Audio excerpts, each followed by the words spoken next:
Rape me, my friend. It's a Nirvana song, relax. Right, so basically today I'm going to do a video. It's going to be a review of a movie that I love very much, and that is The Final Girls. Oh, yeah. Right, anyway, so. Oh my god. I'm gonna have to jerk off to this. Anyway, what the fuck? What the fuck? What am I smoking? Nothing. Anyway, welcome to my movie review slash worried face slash movie review on The Final Girls, made in the year of 2015. I got this DVD in 2017. I watched it in 2017 and I watched it again yesterday.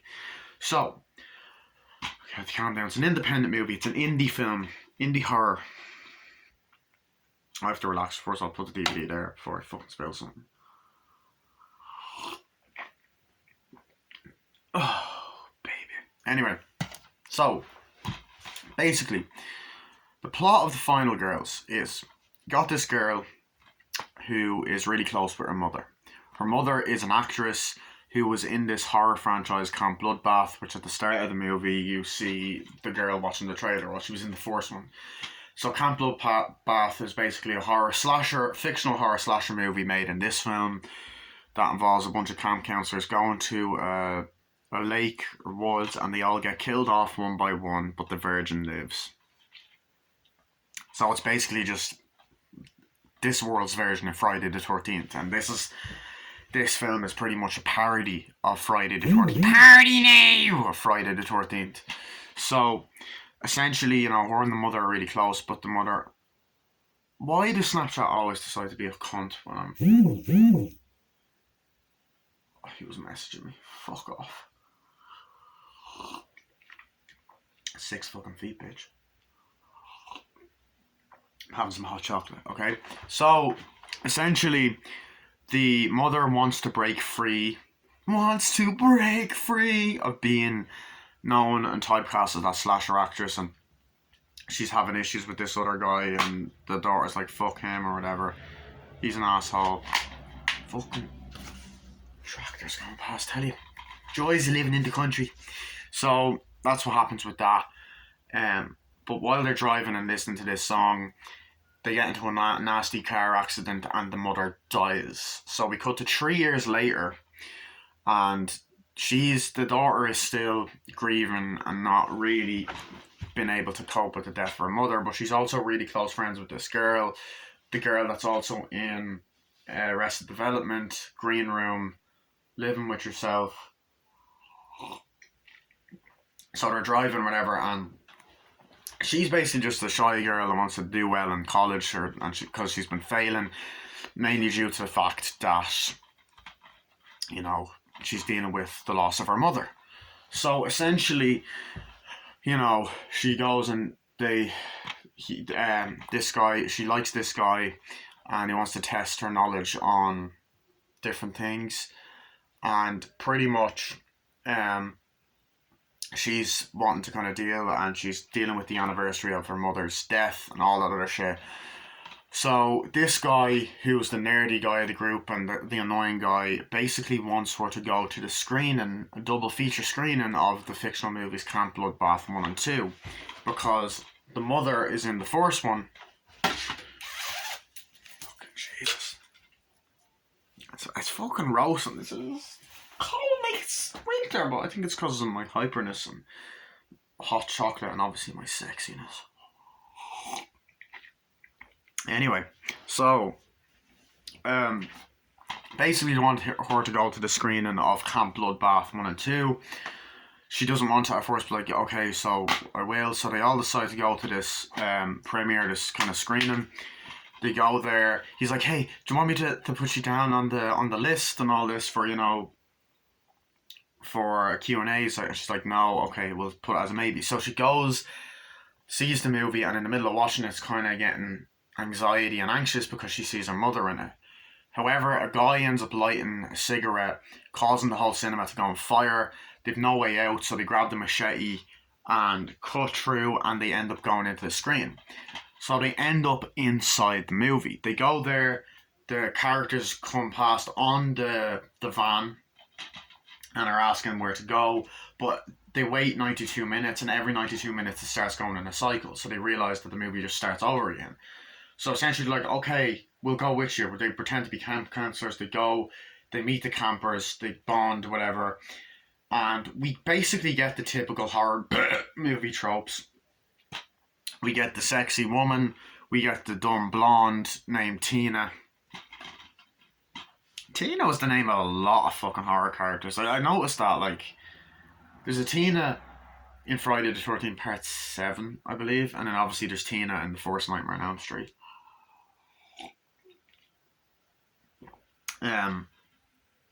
Is there Tina in one of the Chainsaw Massacre films? I don't know. Anyway, so there's that. She's the dumb blonde who's horny all the time, and then you got the black guy, which, like, is just the black guy. And I'm not being racist, but I think you're meant to say person of colour now. Anyway, so there's that, and then there's she's a sweet kind of girl or whatever, and you also have Adam Devine's character, who's the fucking horn dog, and in my opinion is the funniest character in the movie, and is also the dickiest character in the film as well.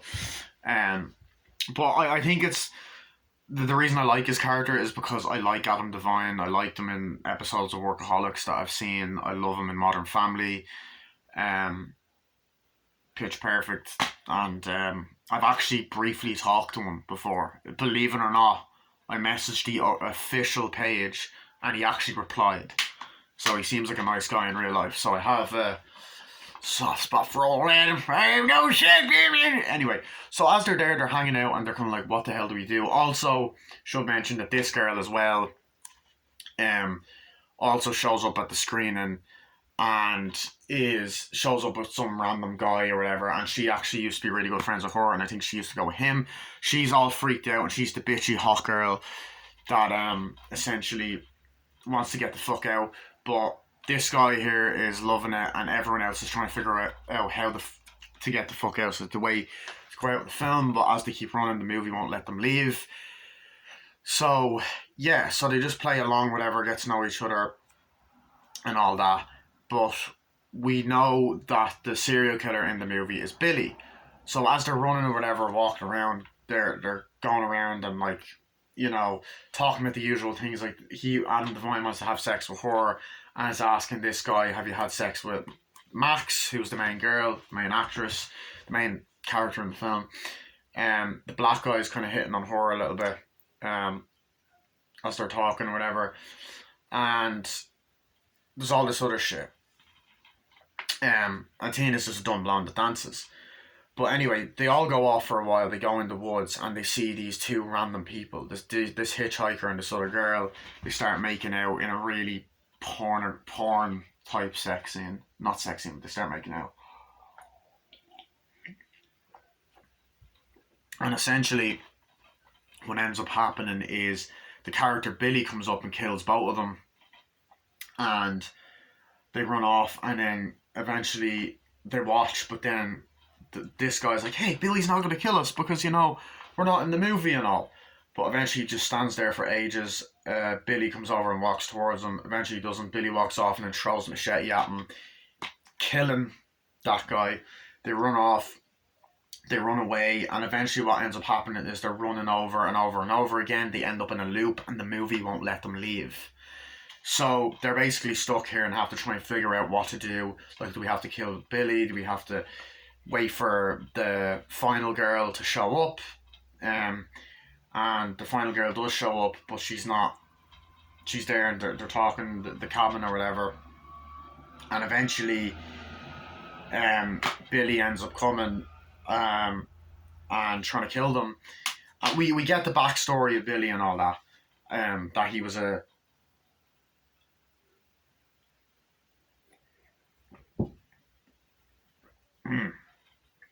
he was a young kid that was bullied at the camp, or teenager. They threw firecrackers in him, fucking his face up, and then he killed all these camp counselors as revenge. And we actually get into the flashback and see the black and white, and it's kind of cool. So the girl shows up, this final girl, they're talking, whatever. And eventually they're like, no, we got to get out of here. Billy's going to come get us. He's like, no, it's not. That's just a legend. But eventually Billy ends up coming, trying to kill them, trying to kill someone. Um, and eventually Adam Devine and the other girl get in the car. They're driving. They stop. This guy actually comes out alive. Like, I'm not dead. Then eventually he gets hit by the car. And while they're driving, Adam Devine goes flying out the windshield and dies. Then the other girl gets killed. Um, so essentially, they're like, oh fuck. So then they realize that the final girl is now dead. So they're like, fuck, what are we gonna do? And essentially, they're fucked, right? They're like, how the hell are we gonna do it? We need to find out who's the virgin because it's usually the virgin that lives. So they're trying to figure out who the virgin is. The virgin's Max, but she doesn't think she has the balls to do it.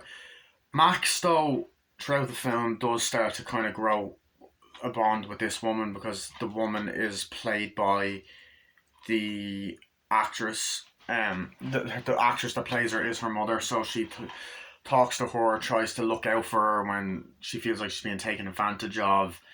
So they all sit around trying to figure out what to do, where these like axes and guns and all the weapons are in the place, and to make sure that Billy isn't going to come home and try and kill them all.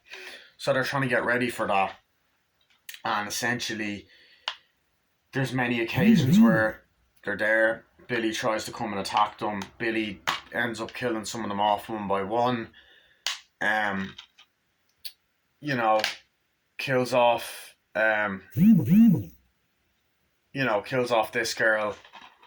Then eventually kills off her, and eventually kills the black guy, crushes him, whatever. Goes after the two of them. Goes after the blonde one, the blonde one, Max, and this guy, and they're running away from Billy, and they have to use kind of different techniques like weapons and all this sort of shit and machetes to kind of try and stop Billy. They even try sucking him into the flashback and all this sort of crazy shit. And eventually the mother dies, ends up trying to be sacrificed, whatever. The mother unfortunately dies by showing her breasts. Oh, the Tina, the dumb bitch, tries to lure Billy in by doing the naked strip tease, but she also takes a bunch of these fucking like pills that makes her really high and excited, and she also has to cover up and shit.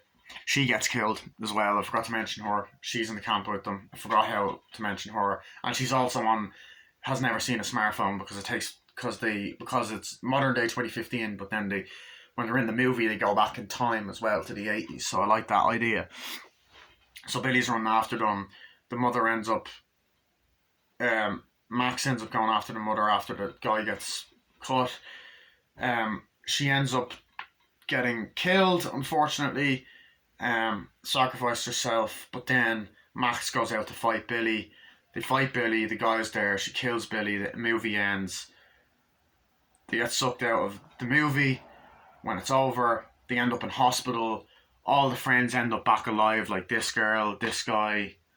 We can't even fucking see it. This girl, this guy, this girl. They all end up in hospital. It's all fine until, because throughout the movie they hear the similar to Jason. They go out, and then Billy comes out in the hospital, and it comes up Camp Bloodbath 2. So like it's the sequel. So it ends on a bit of a cliffhanger. But unfortunately, we never got a Final Girls 2. Well, not that I know of, anyway. But we never got a Final Girls 2 because this film is awesome.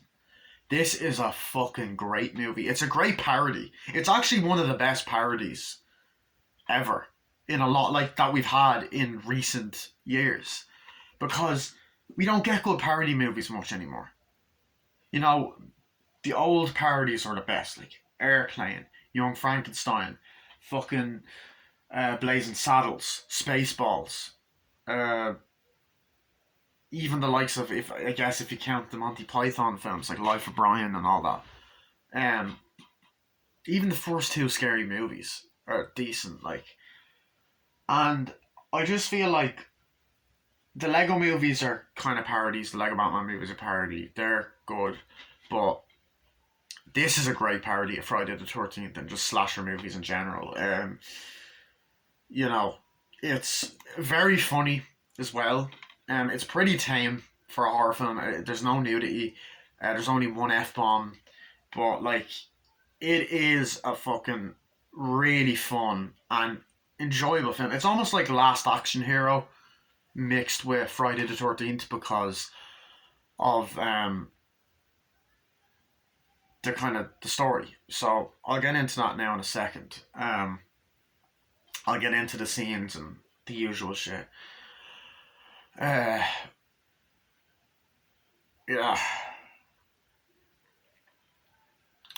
Back in a second.